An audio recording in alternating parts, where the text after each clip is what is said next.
Hi, my name is Keo Holmstrom, and I'm going to be doing a presentation on the anatomy of the eye for spring 2026. I'm going to start with the cornea, which is the clear, translucent epithelial layer that is responsible for all light coming into the eye. It is responsible for 65 to 75% of the refractive power of the eye and is also protecting from debris and dirt and anything coming in the front of the eye. Behind this is the aqueous humor. This is a gel-like substance that nourishes the cornea, the iris, and the lens, and provides all the oxygen and needs that are necessary for the anterior chamber of the eye. And the only thing humorous about this is how many attempts I've made to redo this video. Following this is the iris. The iris is a pigmented layer of the eye, which is responsible for all the color that we see when we look at the eye, but also its expansion and contraction controls the amount of light that comes in through the opening or the doorway, which is known as the pupil, which is actually just a darkness or opening area, letting all the light into the lens to be focused to the back of the eye. Connected with this is the lens itself. It is behind the iris with a thin layer of aqueous between, and it is a crystalline structure that is responsible for thickening or flattening to control near vision and distant vision with accommodation. It is connected with the suspensory ligaments to the ciliary body. The suspensory ligaments are fiber-like structures that help with the expansion and contraction of the lens by using the musculature structure of the ciliary body to move back and forth, that the ciliary body also controlling the iris for opening, but also the structuring of the lens for light to pass through. The ciliary body is also responsible for creating the aqueous or aqueous humor in the eye and helps to control the interocular pressure for situations like glaucoma or just general use of the eye.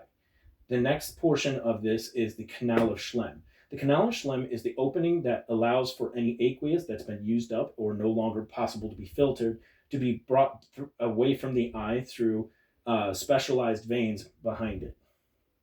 The conjunctiva is the next portion we're going to move to. It's a two-part thin, clear membrane that part of it is on the inside of the eyelid. That is a mucosal layer that provides the lubrication and everything needed to clean and keep the outside of the eye in good shape, but also a thin structure that goes around the outside of the eye to protect the white or the sclera, the fibrous, strong protective layer of the eye, and protect it with that thin mucosal layer as well. Behind this is the vitreous. This is the main liquid portion of the eye where 99% water creates a very clear structure for all light to pass through to go to photoreceptive areas. And just in front of this, creating the main structural body separation between the retina and the ciliary body, is the ora serrata, or in Greek or Latin, the serrated edge. It protects this small area just behind the lens, but also serves as that main separation between the two. Behind this is the retina. This is the main photoreceptive area of the eye, containing all of the rods and cones to receive all light and be processed into electrical impulses to be sent down the optic nerve. Behind the retina is the macula. The macula is a highly focused area of the eye containing a vast majority of the cones, which are needed for pure visual acuity and making things clear and colored and functionally viewed through the impulses of the optic nerve.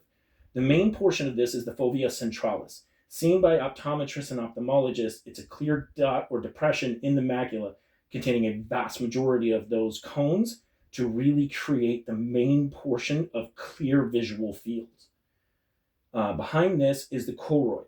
The choroid is a vascular layer providing most of the nourishment, oxygen, and everything needed, especially for the retina, macula, sclera, and optic nerve. It allows most of what's needed and also has a nice dark pigment which takes away excess light so that it can still be processed by the photoreceptors to prevent blurry vision.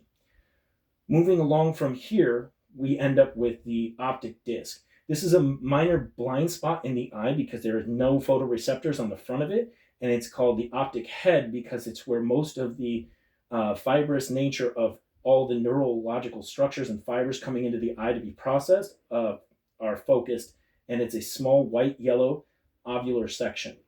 This connects into and creates with all these fibers the optic nerve. The optic nerve is the receptor of all the electrical impulses and is the passing point for all of the photoreceptive information being processed and sent to the occipital cortex for processing of sight in general.